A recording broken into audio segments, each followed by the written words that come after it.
Bro ఇప్పుడైతే game changer trend అయితే నడుస్తుంది. సాంగ్స్ కానీ లుక్స్ కానీ వైజ్గా అయితే ఫ్యాన్స్ అయితే మంచి ఖుషి అవుతున్నారు. అయితే ఒక చిన్న న్యూస్ ఒకటి బయటకు వచ్చింది అనమాట. ఏంటంటే ఈ స్టోరీని ముందు పవన్ కళ్యాణ్ గారి కోసం అనుకున్నారని న్యూస్ ఒకటి ట్రెండ్ అవుతుంది.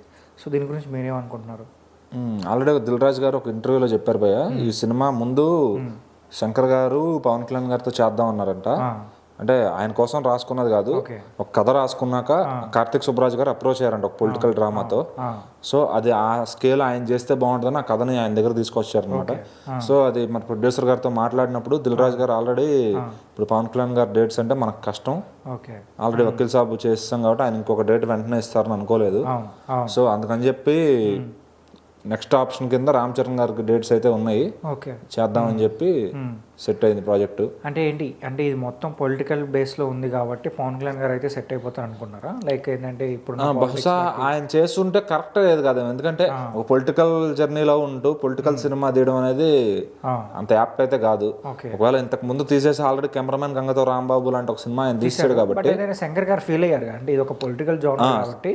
సో ఇప్పుడున్న ట్రెండింగ్ మన ఇండియన్ పాలిటిక్స్లో కానీ మన ఏపీ తెలంగాణ పాలిటిక్స్లో పవన్ కళ్యాణ్ గారి పేరే వినిపిస్తుంది. ఆల్రెడీ తమిళనాడులో విజయ్ గారి సర్కార్ మూవీ వచ్చింది, అది ఆల్రెడీ ఈయన పవన్ కళ్యాణ్ గారి యాక్షన్స్ కొన్ని ఎట్లా ఉంటాయో అదే పోలికలతో రిఫరెన్స్ ఇస్తూ ఉంటుంది ఆ సినిమా చూస్తే కనుక. సో అప్పుడే అనిపించింది ఏంటంటే చాలా మందికి ఆ సినిమా సర్కారే పవన్ కళ్యాణ్ గారు చేస్తుంటే బాగుండేది. బట్ విజయ్ గారు చేసిన సక్సెస్ అయింది కదా ఆ కాన్సెప్ట్ లో. ఇప్పుడు ఇదే సినిమా ఇప్పుడు రామ్ చరణ్ గారు చేసిన తర్వాత మళ్ళీ అదే ఫీల్ రావచ్చు, ఇది పవన్ కళ్యాణ్ గారు చేస్తుంటే బాగుండేది, బహుశా ఆయన చేస్తుంటే బాగుందని అనిపించింది కాబట్టి. సో మేబీ ఈ గేమ్ చేంజర్ మూవీ కూడా ఒకవేళ మనకు మూవీ రాలేదు, మనం చూడలేదు, సో ఆ కథ ఎలా ఉంటుందో పెద్దగా మనకు జడ్జ్ చేయలేము. బట్ మన ఆ థింకింగ్ బట్టి ఒకవేళ పవన్ కళ్యాణ్ గారు అంటే ఇంకా డెప్త్ ఉండేమో, ఆయన అయితే ఇంకా కొంచెం అంటే ఇంకొంచెం డెప్త్కి తీసుకెళ్లే వాళ్ళేమో. ఆయన డెప్త్కి తీసుకెళ్ళటం అని కాదు, ఇక్కడ ఏంటంటే ఒక హీరో ఆల్రెడీ అది పండిస్తే కనుక నెక్స్ట్ ఇంకో హీరోని ఆలోచించుకోరు ఎవరు కూడా. ఎందుకంటే మనం మూవీ రిలీజ్ అవ్వలేదు కాబట్టి మాట్లాడుకుంటున్నాము. ఆటోమేటిక్గా మీరు రంగస్థలం చూసారు కదా, దాని తర్వాత దసరా వచ్చింది, అదే పోలికలతో పుష్ప వచ్చింది, అదే పోలికలతో ఇప్పుడు దేవరా కూడా కొద్దిగా అదే రా ఇంట్రెస్టిక్ ఇంకా చాలా మంది చిన్న హీరోలు చేయడం మొదలు పెట్టారు. బట్ అది క్రియేట్ చేసింది మళ్ళీ ఇంకొకరు చేయలేరు అనేలా చేసింది మాత్రం రంగస్థలం ట్రెండ్ సెక్టర్. ఆ క్యారెక్టర్ ఆఫ్ మేకింగ్ అని రామ్ చరణ్ గారిది ఎట్లా ఉంటుందంటే ఒకసారి కొట్టేసిన తర్వాత అది మళ్ళీ ఇంకొకటి చేయడానికి ఆస్కారం ఇవ్వరనమాట. బాలకృష్ణ గారు కానీ, రామ్ చరణ్ గారు కానీ, ఇంకా నాగార్జున గారు కానీ, వెంకటేష్ గారు కానీ కొన్ని పాత్రలు టచ్ చేశారంటే నాకు తెలిసినంత మటుకు అది ఇంకోటి చేయడానికి దానికి స్కోప్ ఉండదు అనమాట. ఇప్పుడు అర్జున్ రెడ్డి ఉంది, దాన్ని ఇంకే హీరో అన్నా చేయగలరంటే విజయ్ దేవరకొండ గారిని తర్వాత ఇంకొకళ్ళు ఊహించుకోలేం అట్లా.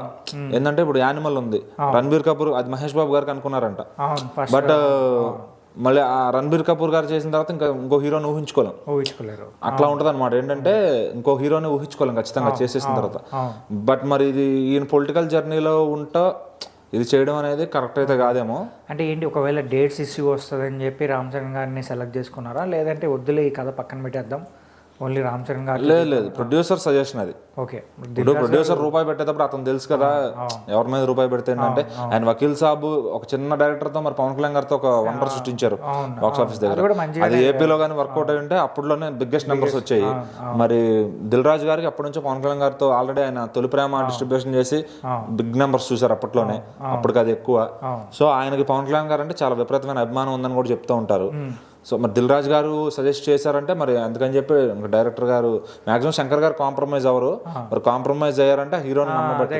అండ్ ఆ పవన్ కళ్యాణ్ గారి దగ్గర లేదు అనే లోటు ఏదైతే ఉందో అది రామ్ చరణ్ గారితో భర్తీ అవుతుంది. ఎందుకంటే అటు ఆయన చిరంజీవి గారిని పవన్ కళ్యాణ్ గారిని ఇద్దరిని మేనేజ్ చేసి యాక్టింగ్ చేయగలగాలి. సో అది ఆల్రెడీ చేసి ఉన్నారు కాబట్టి ఆయనకు ఆ మంచి పేరు ఉంది. సో ఫైనల్గా మనం ఒక మాట్లాడుకుంటే గేమ్ చేంజర్ కథలో ఏమన్నా మన తెలుగు రాష్ట్రాల పాలిటిక్స్ని ప్రభావితం చేసే కాన్సెప్ట్ ఏమైనా ఉండబోతుందా? అంటే శంకర్ గారు ఒక రాష్ట్ర పాలిటిక్స్ అని చూడండి. శంకర్ గారు ఇప్పుడు మనం ఒక్కడున్నాడు అర్జున్ ఒకే ఒక్కటి సినిమా ఉంది అనుకోండి, ఆ సినిమా కానీ భారతీయుడు కానీ ఇవేంటంటే ఒక ట్రెండ్ సెట్టింగ్ అనమాట.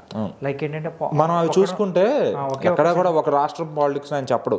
ఎందుకంటే దేశంలో ఉన్న సమస్య ప్రతి రాష్ట్రంలో ఉండేదే తీసుకుంటారు తప్ప ఒక పర్టికులర్ ఇప్పుడు మురుగదాస్ గారు అంటే పర్టికులర్ పాలిటిక్స్ మీద చేస్తారు కానీ శంకర్ గారు ఏంటంటే పర్టికులర్ స్టేట్ మీద కానీ పర్టికులర్ పార్టీ మీద కానీ ఏం చేయరు అనమాట.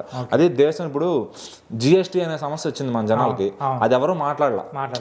తమిళ సినిమాలో కొంత చెప్పడానికి ట్రై చేశారు కానీ అది మరి శంకర్ గారు కూడా అలాంటిది ఒక సోషల్ సమస్యను తీసుకుని దాన్ని చెప్పడానికి ట్రై చేస్తారు అంతే తప్ప ఒక పొలిటికల్ పార్టీ మీద ఆయన ఎవరినో తిప్పికొడదామనో చేసే సినిమాలు అయితే చేయరు. ఎందుకంటే మీరు శివాజీ కూడా చూసుకున్నట్టయితే సోషల్ ప్రాబ్లమ్సే ఉంటాయి దాంట్లో. ఆయన అంత ముందు సినిమాలు కూడా సోషల్ ప్రాబ్లమ్సే ఉంటాయి.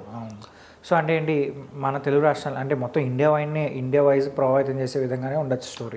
డెఫినెట్గా ఇండియన్ పాలిటిక్స్నే చేంజ్ చేయాలనే థాట్ ఉంటుంది ఆయన దగ్గర, అంతేగాని ఊరికే ఒక స్టేట్ మీద పడి అట్లా చేసే రకైతే కాదు. సో అది డెఫినెట్గా ఎలక్షన్స్కి ముందు వచ్చుంటే ఇండియన్ పాలిటిక్స్ కూడా చేంజ్ చేసేదేమో ఆ సినిమా. సో ఇప్పుడు వచ్చిన నెక్స్ట్ అది సినిమాని చూస్తే దాని ఇంపాక్ట్ నెక్స్ట్ ఎలక్షన్స్ మీద కూడా పడే అవకాశం ఉంది. సో ఫైనల్ చూస్తారు కాబట్టి ఫైనల్గా మనం ఒక మాట అనుకుంటే ఒకవేళ ఈ స్టోరీ ఇప్పుడున్న గేమ్ చేంజర్ స్టోరీని చూడలేదు కాబట్టి మనం ఏం జడ్జ్ చేయలేము. సో మీరైతే ఏమనుకుంటారు మీ పర్సనల్గా? అంటే బేసిక్గా పవన్ కళ్యాణ్ గారికి టైం లేదు భయ్య, అసలు ఆయనతో పెట్టుకుని ఉంటే ఇది ఇంకా డిలే అయ్యేది సినిమా. రామ్ చరణ్ గారు కంటిన్యూగా డేట్స్ ఇవ్వడం, వాళ్ళు ఎక్కువ శాతం షూటింగ్ జరిగింది. అదే పవన్ కళ్యాణ్ గారు ఉన్న బిజీకి దీనికి డేట్స్ ఇవ్వాలంటే శంకర్ గారికి ఏంటంటే చెక్కినట్టు కావాలి సినిమా. ప్రతి సీన్ కూడా ప్రతి ఫ్రేమ్ కూడా ఆయన కంప్లీట్ డీటెయిల్గా తీసుకుంటారు. సో ప్రతి యాక్టర్ నుంచి కూడా డీటెయిల్స్ తీసుకుంటారు. మరి అప్పుడు ఆయన పవన్ కళ్యాణ్ గారు లాంటి బిజీ షెడ్యూల్ పర్సన్తో ఆయన కంప్లీట్ సినిమా ప్యాకేజ్ తీయాలంటే తీయలేరు. ఆయన కంప్లీట్గా ఫుల్ డేట్స్ ఇచ్చే హీరో కావాలి. సో ఆబ్వియస్లీ ఇది సక్సెస్ అవుతుంది, ఇంకా దాని గురించి ఏం డౌట్ లేదు. సో పవన్ కళ్యాణ్ గారు ఆయన ఓజీతో ఆయన వస్తున్నారు కాబట్టి ఆయన మ్యాజిక్ ఆయన చేస్తారు బాక్స్ ఆఫీస్ దగ్గర, డౌటే లేదు. ఇంకా December 25th అని ఫిక్స్ అయిపోయినట్టున్నారు. సో మనం వెయిట్ చేస్తుంటాం ఈ మూవీ స్టోరీ ఎలా ఉండబోతుంది అనేది.